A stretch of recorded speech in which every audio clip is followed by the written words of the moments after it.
Good morning, good afternoon, good evening, good whatever time of day it is. Thank you for tuning in to Conversations with Dr. Don.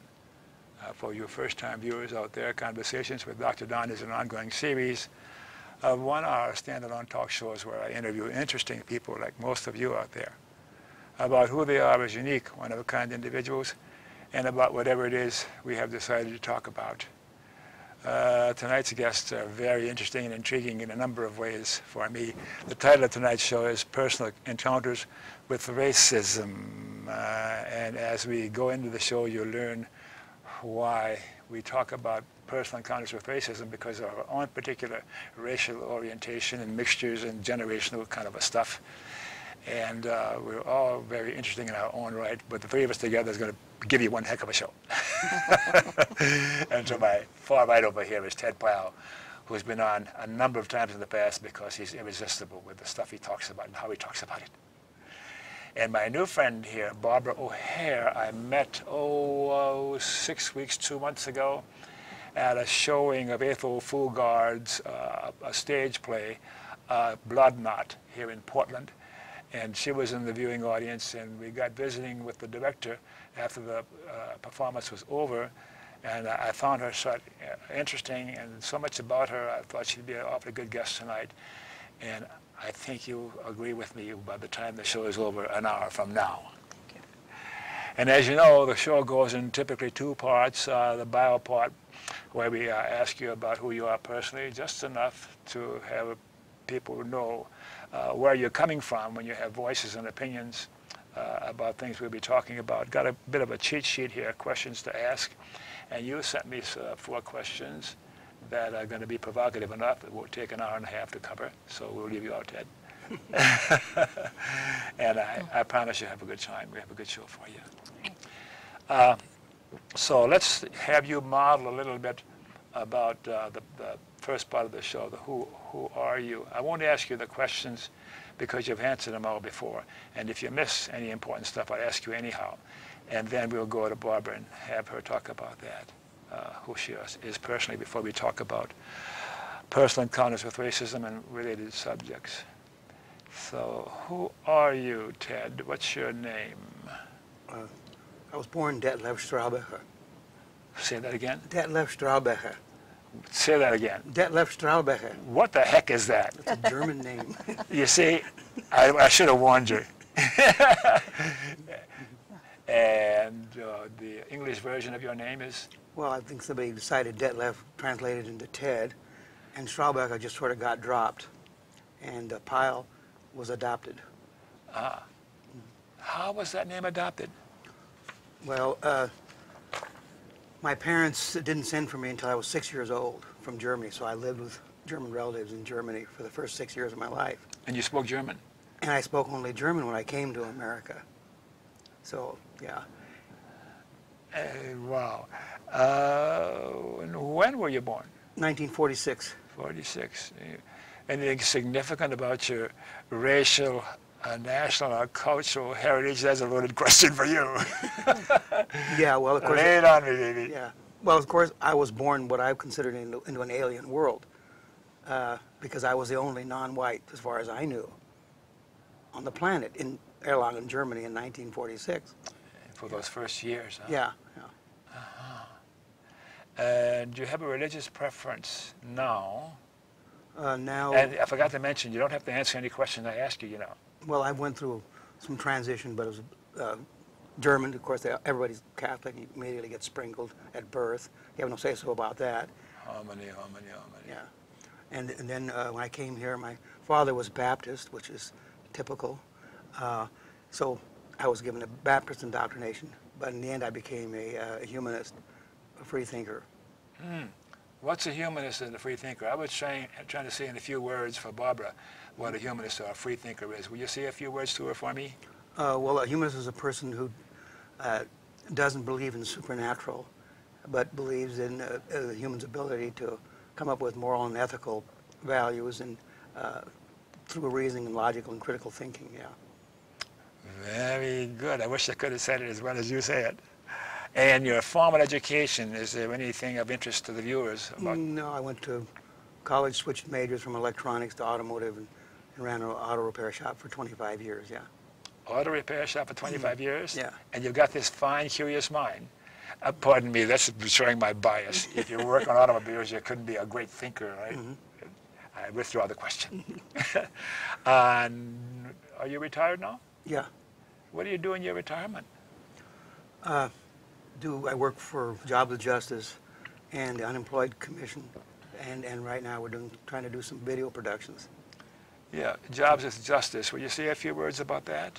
Yeah, Jobs has been around for about 20 years. I joined it because I could see that down the road that jobs and a lack of opportunity would be the main crisis coming down the road. Yeah. Do you have a partner, a boyfriend, a girlfriend, a husband? Yeah, I have a girlfriend named Susie. I've had for 23 years, yeah. 23 years. And she hasn't gotten rid of you yet? No. Yeah, she's a delightful lady. I met her. Political persuasion. Left, right, center, or what? I'm definitely a socialist. Socialist, oh boy. And memberships in political, social, or civic organizations come to mind, any worth? I've tried to join many socialist organizations, but most of them kicked me out for not being dogmatically and following their strict line. Are you a rebel? I don't seem to fit anywhere completely, and that's okay with me. I've gotten used to it. Are you a revolutionary? No, I'm not an absolute revolutionary. I hope that we can solve our problems without violent means. I hope we can change our economy without having to overthrow the government. You'll be setting a precedent for human's history, won't you? That's why I get kicked out of half of the socialist parties, is because they want a revolution. I want change. And if change can't be had and a revolution necessary, I'm willing. Okay. But it's a secondary. I hope we can use our democratic process to effect change without violence. Okay. Any persons from the past or alive today that you particularly admired or Martin Luther King. Martin Luther King. And today is the anniversary of his assassination, 1968. Yeah, we'll say a few words about that later on. Yeah. Can you make me smile? Make you smile by what? A joke? See, you just did it. You're very good. All right, there's a very brief, quick overview of who you are personally. Now, shall we move over to Blubber and see how she's going to respond to those questions? And I'm not going to ask you what year you were born in. I got enough spread. And if I were to ask your best friend, who is Barbara, what would he or she say? Barbara is what? A progressive liberal. Out front, no hiding Right or out ducking. front. Yeah. She is Interested in social justice and open-minded. Wonderful. Yeah, I think so too. From the short time I've known you, I've been looking forward to this because I get asked the questions and you know so much. And anyhow, I'm getting ahead of myself. I'm so delighted at having met you. When and where were you born? Portland, in the 40s. Native. One more trick question. In the 40s, just like him. 40s. So I'm a boomer. Okay. Why were you born? My father was trying to have another boy. So you're an accident. And there are 3 others behind me. So there's 1 male child and 5 females. Wow. Were you a firstborn? Nope, I'm right in the middle. Okay. I'm that middle kid that just went off and figured out what to do. Okay.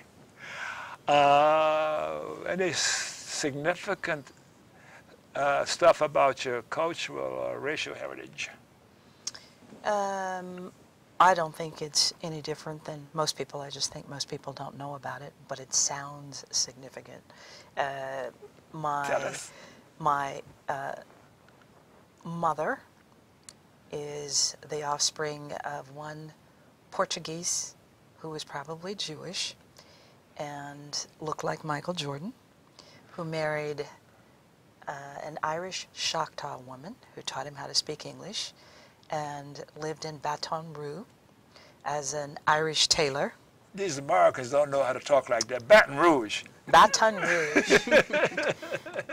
That's my mom's side, so Yeah. Irish, Portuguese, Choctaw, and probably Ghanaian. We don't know the African strain on my mom's side. And on my dad's side, he was a Campbell, and so Scottish, French, Egyptian. And I honor everything in my gene pool, and I participate in every single cultural aspect I can find about the Scots, the Irish, Africans, and I haven't done that much with the French, but I will eat their food. I will too. Yeah. How'd you get all that information? Was this passed along, or did you do some Ancestry.com or A what? lot of it was passed along. Plus, I lived in Salt Lake City, where knowing your genealogy is everything. And I've been doing research for the last 45 years, and I just started cataloging the things my grandmother used to tell me about how the Irish were abused when they first got here. And I thought, that's interesting. What does that mean? I didn't know what it meant at the time, but I just cataloged it. I also listened to my dad, having grown up in Mississippi, about how blacks were discriminated against and disallowed to go beyond the 6th grade. He was born in the early 1900s. And also about the discrimination that he faced in the military, in the Army as a Buffalo soldier, because that was segregated until Truman said they couldn't do that anymore. Buffalo soldiers, say what that is. Buffalo soldiers are all black troops up to 1947, when Truman said we're going to integrate the military. They fought in every single war, including the Civil War, but always at a segregated level. President Truman decided that the armed forces would be integrated, Exactly. non-segregated, yeah. Exactly. How'd you get so much information? You had some good stories being told to you when you were growing up or something. I am very curious, and I used to poke my parents with a stick, or anybody that I could get to talk about, tell me more about that.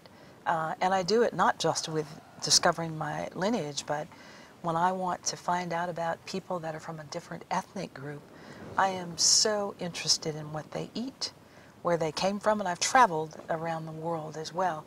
I stay off the beaten path, the paths that tourists normally go to, and I go to villages and I talk to people because they don't have a political agenda.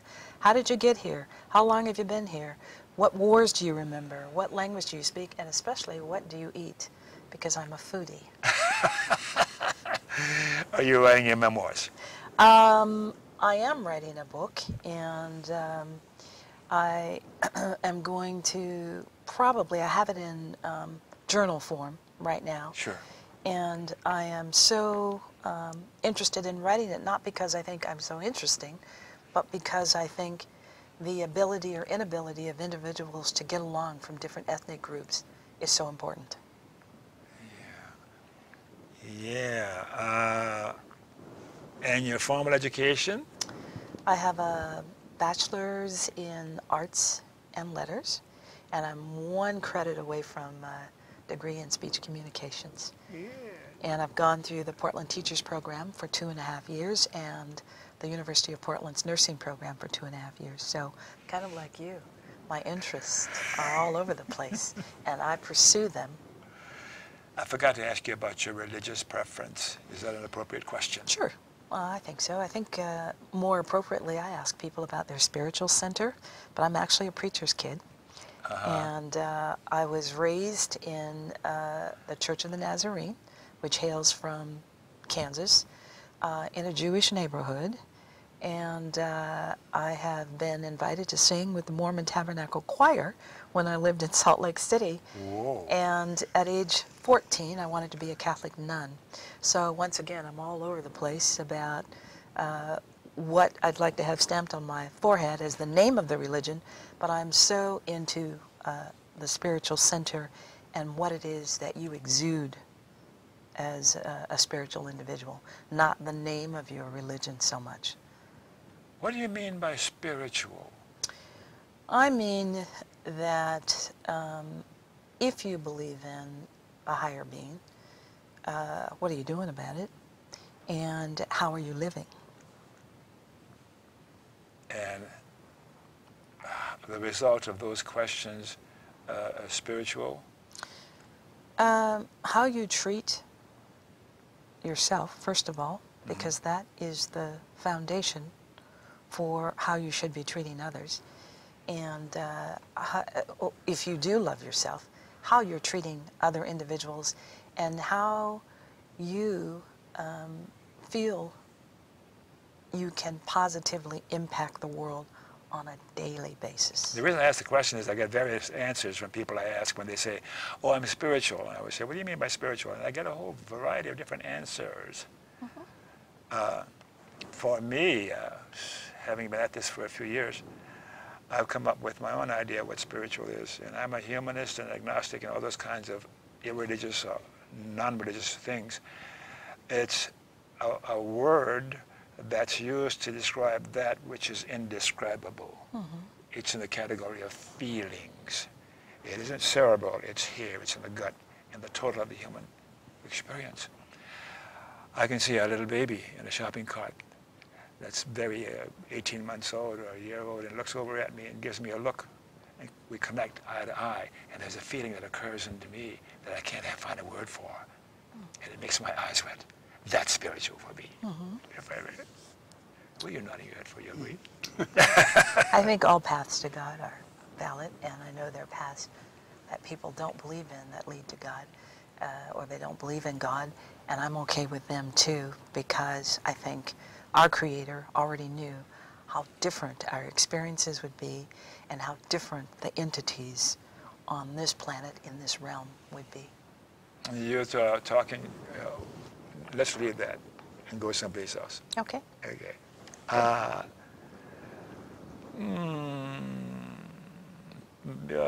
Political persuasion, did I ask you about that? I'm actually an independent, and I am, I think, a flaming liberal about most things. I love your choice of words. Memberships in political, social, or civic organizations, any of those would be of interest to the viewers? I'm a Royal Rosarian, and that has been known mostly as a white male organization in Portland, started in the early 1900s. I am also, I'm not really a joiner. I serve on several boards. I am an American Leadership Forum fellow, and that was actually started by a liberal Republican. And it's an incubator for politicians here in this state and in probably 10 other states. They find people that they think will make good leaders, and then they cultivate them, and most of them do end up in politics. I'm on a couple of nonprofit boards that actually are about the academic prowess of children. And I'm very interested in children getting the proper education, because certainly we did in the 50s and in the 60s. So I'm on the LESTA board, which is Learn English and Spanish through Theater Arts. I'm on the Youth Rights and Justice Attorneys at Law board, and we hire attorneys to defend foster care children in the judicial system along with teachers. What wonderful work you do. Thank you. I'm not a lawyer, but I'm so happy to be a part of that movement. I'm also on the World Arts Foundation board, and we produce the Martin Luther King program. It's a 6-hour program extolling the virtues of Dr. King and people in our community that exemplify him, and all of the contributions that he made to the United States and the world. And this is our 28th year of producing that program. I love that, and I'm doing it with people that I went to kindergarten and grade school with. So most of them are local folks that we have kept a relationship going with for a very long time. I'm also on the African American Advisory Council to the Portland Police Department, and I love just being in the space of peace officers, because I think if we take a look at one another long enough and find out that we're not that different, that's going to break down a lot of the fallacious information we have about them and fallacious information they have about us. It's because of your spiritual qualities. I hope so. So as you mentioned that, maybe it's an appropriate time to show one of my famous medallions here. And these are 4 of my heroes. And that in the upper left-hand corner, that's a depiction of somebody's version of what Jesus looked like, because there were no cameras back then. And then there's Gandhi, of course, and down here is Martin Luther King, who's a hero of mine, and then Che Guevara. But this is the anniversary of the assassination of Martin Luther King, and I didn't realize what a terrific human being, talk about spiritual, that Dr. King was. So enough of that. I interrupted what you were talking about. Where were we? I'm also on the Airway Science for Kids board, and we trick children into engaging with mathematics, science, and aeronautics by telling them we're going to teach them how to fly an airplane.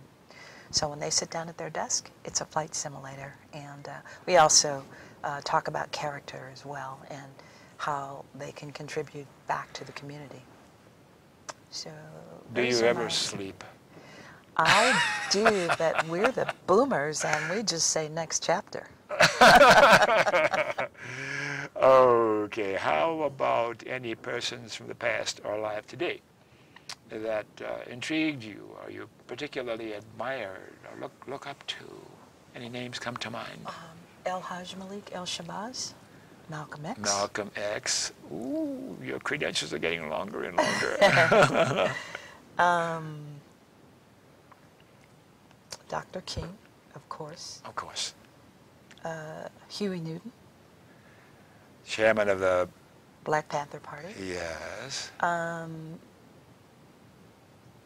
The numerous individuals that I cannot name that participated in the civil rights movement, and it wasn't about them, like the rabbis, the Catholics. Also look up to Gloria Steinem. Anita Hill for ushering that topic of harassment, not harassment, the word changed. Love that because I've been in corporate America for about 40 years. So I look up to people that are thinking about those that have gone before us and those that are coming behind us and whose shoulders we're standing on. So all of those people, I love it when people come out of their cultural or ethnic enclave and go to the other side to help individuals that are not a part of their ethnic group. So I really admire them because I think that takes chutzpah. Are they spiritual, those kinds of people, you think? I think so. Yeah. Wow. What's right with America today? What's right with America? Yes. We have a black president, and that has been a beacon to the rest of the world about this business of superficial differences and shallow thinking. So I think that's right with America, that they have a black president. What's right with America? Let's see, it's harder for me. Well, I think there's a lot of things that are right and that are good. Name me a couple. We're progressing. We solve problems real well, mechanical ones. I just think our sociological developments are lagging behind our technical advancements. Okay. What's wrong with America, since I'm with you now, Ted? Oh, what's wrong with You've America? only got 3 hours. Okay. No. What's wrong with America? We Just a couple don't things. take care of our own people. Say that again? We don't take care of our own people. Yeah. We don't take care of our own people. And Barbara, tell us an example of what's wrong with I would like America. to echo just what he said. Yes. The exportation of American jobs is a stench in my nostrils. I don't care about all of the talking that they're doing. When you export your livelihood and change your gross national product to what it's been changed to, and you have changed the American unions into what I call toothless hags so that they have no power, and you've lowered the living standards of the working poor and middle-class Americans in doing so, that's what's wrong with America, for me.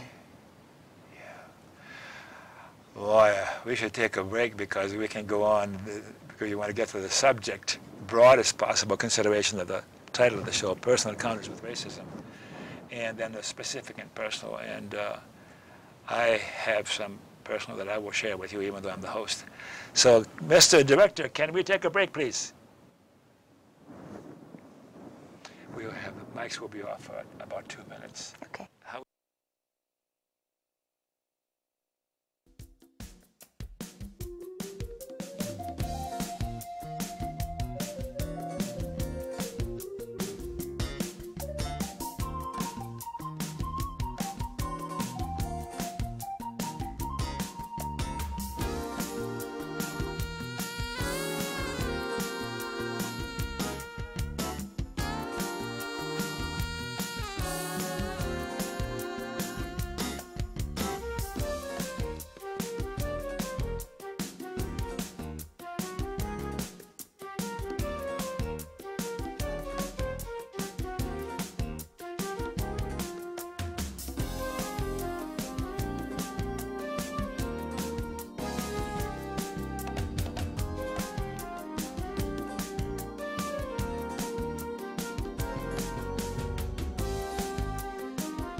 Okay, we are back. Thanks for staying tuned, and I hope you've enjoyed the first half of the show as much as I have.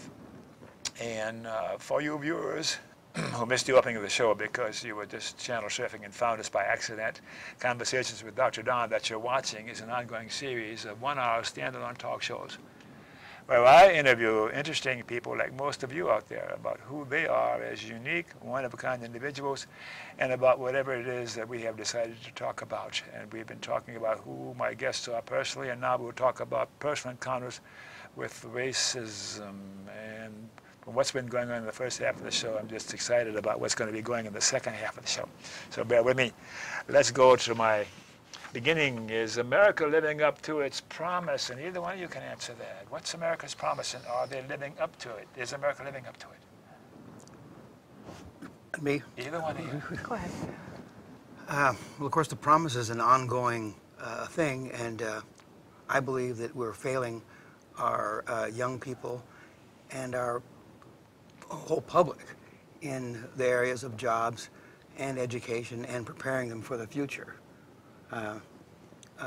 We're falling way behind Europe, and we seem to not care about what the future is, what the choices are, and we're not educating the children as what the alternatives are. Don't seem to be interested in their own future. So let's give us a question, but then I missed an important question for you in the first half of the show. I want you to talk about what you're doing now. You're not retired, so you're so involved with stuff, and the little I've heard about what you're doing now is so commendable and so useful. But we answer this question now, is America living up to its promise? And then we'll go back and have you talk about what you're doing now. Sure. I am so interested in the academic prowess of children and our country looking good as I travel abroad. You know, it's 10 years ago they did a study and found out that kids in Japan actually had 4 years more of in-classroom time by the time they graduated from high school compared to American students. Well, we have so many vacations, and if you were educated in the 50s, you went to school from 8 to 4. Now kids go to school from 9 to 12 or 9 to 2, and then they're in-service days, yada, yada, yada. We are not educating our populace the way that we should, and in 11 states in this country, they've outlawed critical thinking. And the only one I can remember is Texas, and they have the highest illiteracy rate in the United States. 1 through 50, they're number 50. So we are not doing the job that we need to do to make sure that we're out in front with the rest of the world in terms of technology, language. We need to teach kids more than one language.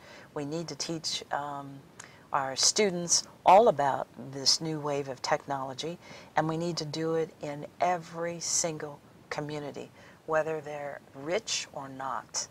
I think the Vera Katz program would have been a great program if it had been fully implemented. Vera Katz was the mayor of Portland.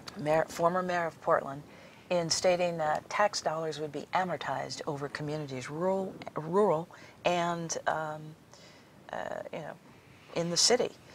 We need to do that because we know there are inequities in who gets a home in what neighborhood, and that really that is the determinant that decides on whether or not you're going to get a good education or not.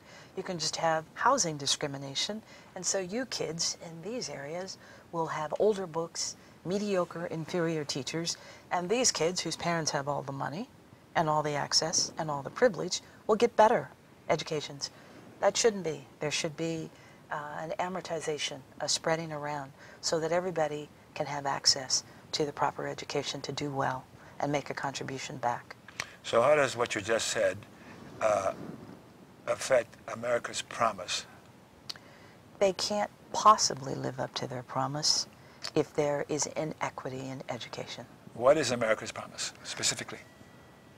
Well, when these people, when I say these people, the fathers of the country that wrote all of these doctrines that we consider to be so sacred, like the Constitution, the Bill of Rights, they weren't necessarily talking about white women.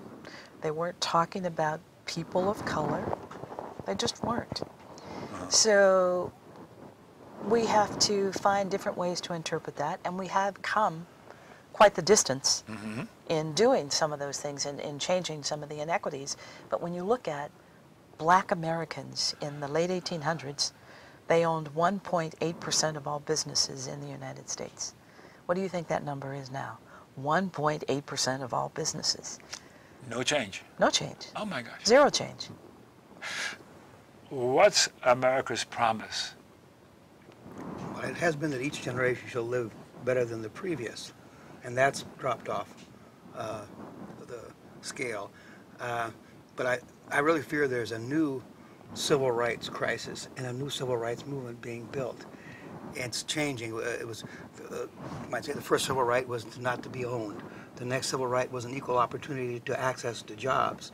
But the new civil rights movement that's coming about is multiracial, and it is the right to have a job, education or not. A right to have an economy that includes everyone, because globalization and technology is creating a situation where we don't need and cannot employ our people at the same rate. We need to make an adjustment like the Europeans of reducing the work hours and making sure there's a job for everyone. So that the crisis is in a lack of opportunity. And it was a choice. We can take automation and make it work for everyone, or allow automation to continue to be the exclusive property of those who own it, who choose not to share it. I like your first statement. You said America's promise is to be sure that succeeding generations will do better than previous generations and the current generation. That sums it all up for me. And you mentioned jobs, which reminds me to go back. What you're doing now, jobs, is so important. When you talk about what you're doing now, and you're still working, you're not retired, you're not as old as we are. No. That was I'll a give you setup. that. I I'll give you withdraw that. that. I withdraw that. Well, I retired from the Public Affairs Office of United Airlines after 27 years. 27 years. And that was quite an eye-opener. Lots of opportunity at that time. This is like the 70s, the 80s, the 90s, and all the way into Public 2000. Affairs Office. Yes. And it was a wonderful job. And they allowed me, when I transferred to Portland, to go into the community to give us greater visibility. So we were allowed to talk about opportunities at United Airlines for everybody. We can't do that now. We can't really talk about that now because the jobs aren't there. They're outsourcing. So this outsourcing business has affected us. Tell me your question one more time so I can stay focused. What are you doing by way of jobs or work? And you talked about what you did with United Airlines, but then you talked before the show started about some other activities you're doing. And I know this is a nonprofit, and you're working for a profit business that you own, but the work you're doing is helping the society and the culture and people all over the world. So we want to hear Sure. what you're doing. Let the viewers know. Sure. First of all, I think I said already that I'm working with children and with organizations that absolutely pull them in so that they are academically sound in or out of mainstream education. But I work with children as well as we start at that very young age to teach them about shallow thinking, about superficial differences, sexual orientation, skin color, language differences, weight differences. All of that shallow thinking starts at a very young age, like 3. So now I'm working in school districts with the sheriff's department, with the police department, with communities, different communities, and we're having meaningful conversations about race and racism. We're talking about the history of the land that we stand on and the laws that existed here. We're talking about the reality of stats and trends and what that really means, and also the lack of educators to get in line with what it is that they need to do to reach children, to educate them. The meaningful conversations that we do, I think the last one I did was with 150 public service employees, and then also with social workers with Multnomah County, because they're touching all these communities.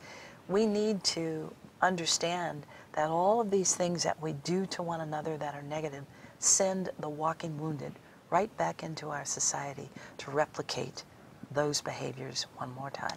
Multnomah County, which is where Portland is, and that's in Oregon, of course, because we're worldwide now. Broadcast our show. That'll be more clear. And you're passionate about what you're doing, and I can tell, and that's good. What else? What's the result of what you're doing in your work and these people you talk to and these gatherings? Do you see any change in what they were about before they experienced your teaching? I do. I won't name the police department, but I was working with a group of peace officers, and of course they come in and it's a girl. And they're pretty much male-dominated. But I have relatives in law enforcement, so I understand that. I get that part. But they were so rigid in the first session. We do like 12 hours, and we do it in 2-hour increments, so people have time to process the information, think about what they've heard, and then come back and talk back at us. And it's a dialogue, so I only do 20% of the talking. The brain trust is within the group, and all of those people get to talk to one another, but we start with the basic foundations, and there is no such thing as pure cultural competence, but we start with terminology and history and the whys, why these things exist. And for me, it's very easy to talk about it because I've always grown up with everybody in my line of vision, starting at age 5. The church that we grew up in was called All Nations Church of the Nazarene. So they had a black minister, but white musicians. 70% white, 30% other, Hawaiian, Japanese. We even had Scotch Canadians. We had the little people. We had people with polio. We even had Romas, or what they used to call gypsies. We had Native Americans. And we had a full-blown military base here, so we had international folks as well. For me, easy to talk about this, and my empathy is very, very high with people because I had to evolve to a lot of the different levels that I'm talking about now. But I do see change, especially in children, that's very rapid. I see change in adults, peace officers, and of course they have such a bad reputation here that they don't deserve all the time because no organization is all of anything, and no job description tells you exactly how you're going to color that job. It all starts right here. It's a very personal thing. So this, for me, is a very personal way to, I think, affect change in the world. Yeah, I feel good hearing you talk about it. So let's go to the subject of the program, racism in America. How about racism in America today? Is it different than it was before, or is it all gone, or is it all, the problem all settled, or what? I don't think the problem is ever totally settled because it involves prejudice and prejudging, which will never end. One of the biggest problems is determining whether what's happening to you is happening because of prejudice or some other reason. A lot of times people describe things that happen to them as a result of racial prejudice, and that's not really what it is. But it can be, and it always will be. What's your view about racism in America today? I think it's well and alive and very sophisticated now. Yeah. I think it's hard to detect. My 25-year-old son always says to me, "Why are you and Dad still talking about racism?" He said that at age 15, at age 19, at age 20. And I think it's so sophisticated, he won't recognize it until he acquires power, position, and possessions. Okay. That kind of posed my chain.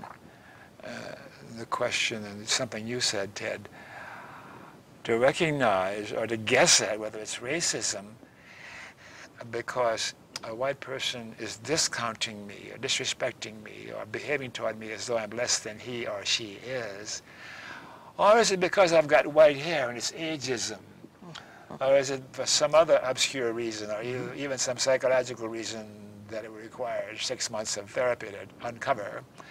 But I've got to spend my time and my energy doing this sort of evaluation and assessment to see whether I should be mad at this person because they disrespected me seriously.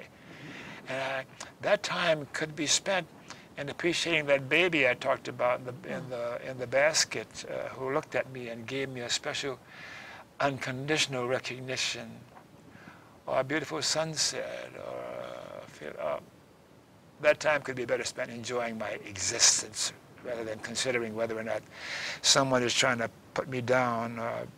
Be sure that I'm on my soapbox. Let me get off.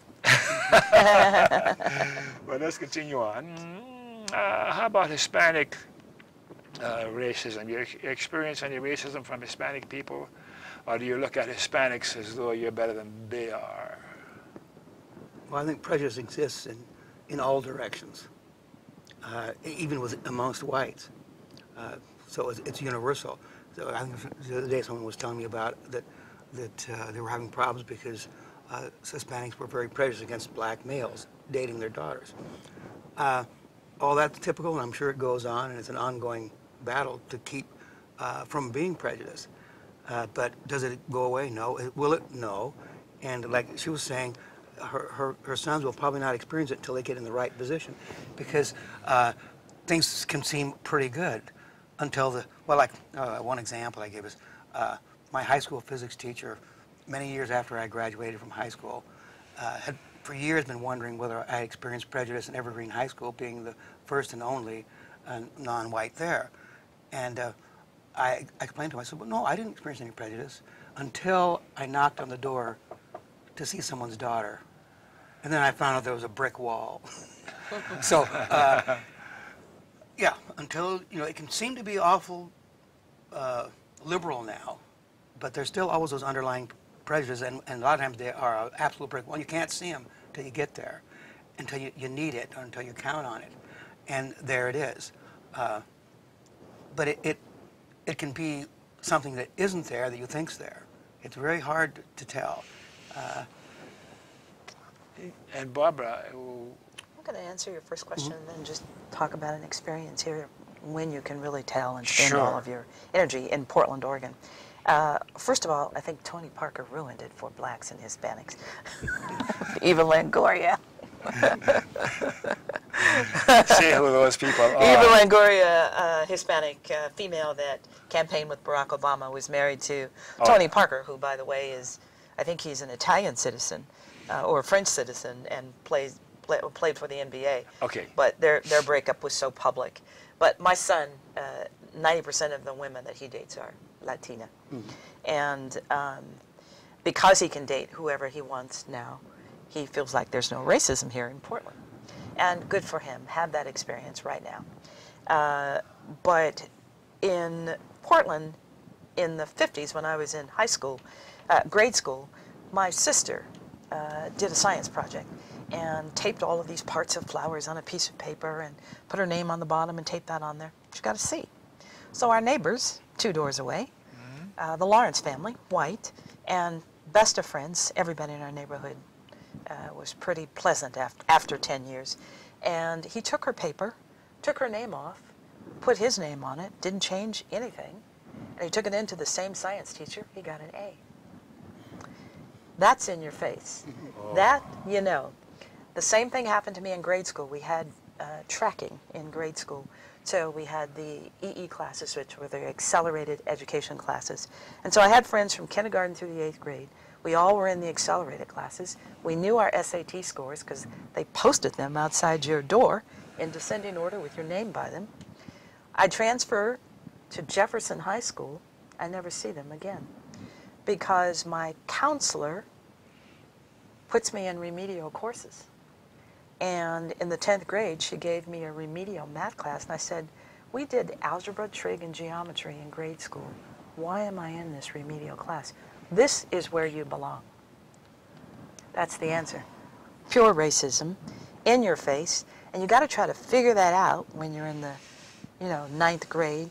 Why would she do that? Why is that happening? You know why, but you can't quite emotionally work it out. So there is in your face, you know it, and it's happened to me in Portland. I think now it's, Oregon is known as having polite racists. So I think we're polite racists. Polite racists in Oregon. I've not heard that term, I'm embarrassed to say, and I like it. Yeah, New Yorkers call us that. So I have a little story. I have tons of stories. This one comes to mind right now as I was listening to you two. In my first marriage, there was some difficulty in the relationship, and my wife took off with my 5 daughters to New Orleans, where we're all from originally. And her dad talked her into taking me back. So I drove down to New Orleans in my '49 Ford and loaded the 5 daughters in. And that time there was no air conditioning, so we had a window cooler with the water in it like that. And we were stopping in Texas on the way back to LA. And I stopped in a gas station because we needed some water. The girls were dry and thirsty, and it was deserty and hot as heck. So I went into a gas station, and there was a drinking fountain there, refrigerated water coming out, and a plastic tube there. So I asked the attendant, nobody else around. And he says, yeah, go ahead, a white guy. And I'm getting water from this fountain into the bottles that we had in the car. And suddenly, out of the blue, this guy walks over and he snatched that thing out of my hand. And he says, get out of here, you don't need any more water. And I'm looking back over my shoulder, and there are my babies in the car, all little girls, and my wife. And what am I going to do? So I started back to the car, and then I turned back to the gas station because my friends used to think I was a coward to avoid a fight. But if I'm really wronged, forget about it. So I got back toward the station, and there's a back room, and he's nowhere to be found. And I get inside the front door, and I thought, I'm going to go back and I don't know what. And then I paused and said, no, he's waiting for me.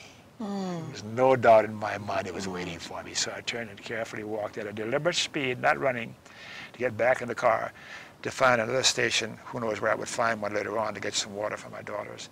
You're going to tell me that that isn't racism? I have some others too, but we don't have that much time. Did your children have an immediate reaction to that? Did they see that? They didn't. No reaction? They didn't. I don't think so. There's other things that had reactions to, but I don't remember that one. We're running out of time almost here. Brown paper bag phenomenon. Shall we talk about that for a minute? Brown paper bag phenomenon. That would apply to all three of us because of your racial heritage too, and your complexion, how we look today, nowadays, and being born and raised in New Orleans, that was more predominant in the Creole culture, and you know what that is. Absolutely. Will you say something about it? Sure. My mother, whose father looked like Michael Jordan, as I said, was very, very dark. Here she sits with a blue-eyed Irish Choctaw mother. And forever they talked about holding up brown paper bags to your face. They had the brown paper bag club. And you could not get in if you were darker than a paper bag. And to these social events. Yes, yes, yes, yes. So there were all of these different grades of skin color in New Orleans, and there was all of this breeding. And grade of hair, on. too. Oh, yeah, and grade of hair. My mother, although she was very, very dark, had hair that came beyond her knees. It was straight, and it always confused the heck out of everybody because she's so dark. It still did not allow her into places that my grandmother went into unless they thought she was keeping someone's little girl. So there was all of this talk about, if you're this color, me, and her sisters and my grandmother talked to me about this all the time, you must marry a man your complexion. That's what they used to tell me. You cannot marry a dark-skinned man. You've got to find a man with a small nose. You've got to do this. So there was all of this internalized racism that existed in the Creole culture in New Orleans and Baton Rouge, and you know, you can talk a little bit more about it. And occasionally I go back to New Orleans. I'm the last of 12 children, so the brothers and sisters are all gone now. They live back there, most of them did. And about 3 or 4 years ago, I was back there to visit one of my nephews. And it turns out that Saturday night, there was a fish fry. Fairly often, some family would have a party in the backyard, summertime, beautiful weather. And there was a big gathering. There must have been 40 or 50 people there. They had music, and they had a little band and everything. And I sat there, and there were a couple of people, Creoles, and I would swear that they weren't Creole. One in particular was blue-eyed and blonde. And I had to ask somebody. And he said, oh, yeah, that's so-and-so and so with a French name. Oh, yeah, he's Creole. Do you want to tell everybody what a Creole is, though? That's a Creole is racially red, white, and black, varying mixtures of each one of those racial identities. And it's a cultural thing, too. And if you're of black heritage and you have other things about your behavior and your family's behavior that separates you from the colored or the black, and when I was a kid they were Negroes, and the whites, and then the Cajuns are something else. Or the Geechees. Yeah, and then the Carolina, yeah. But there were 3 distinct cultures in New Orleans, the colored and the white and the Creoles. And people like me were so proud that we weren't colored, but when the white man addressed us and treated us, we were still niggers. It's like very much like South Africa. Huh? The Afrikaans, the coloreds, which would be the East Indians. Yeah.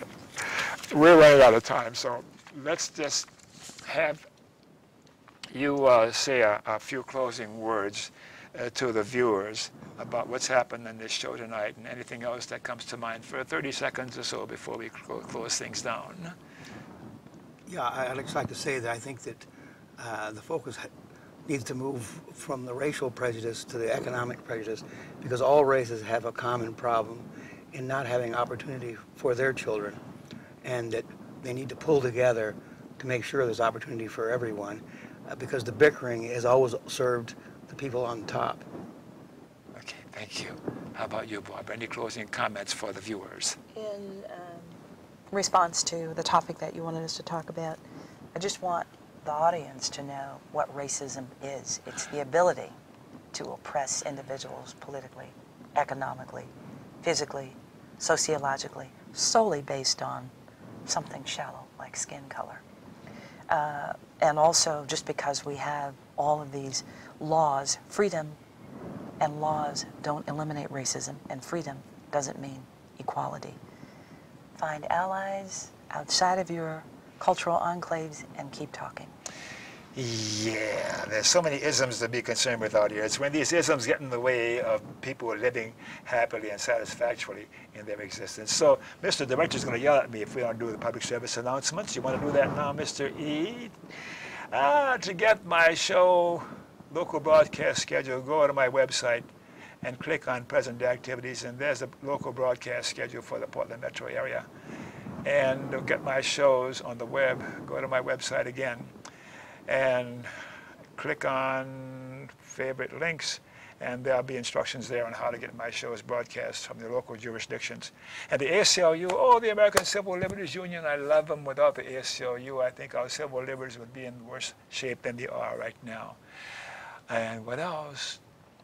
To get my shows broadcast by other stations, ask your local public access station to go to pegmedia.org and follow the instructions. Yeah, people who are watching this show in other parts of the country, that's what that was for. And we've got to end corporate personhood. That Citizens United decision was horrible. Corporations are not persons. They're fictions. We've got to end corporate personhood. Oh, my final thought, rest in peace for poor people's President Hugo Chavez, one of my heroes, a great human being working for, oops, I got to say thank you for watching. And remember KFC, not Kentucky Fried Chicken. Dr. Don's KFC. Kind, friendly, and charitable. Be kind, be friendly, and be charitable to you too, and you too, and you too, and you too, nurse. Thanks again. Good night.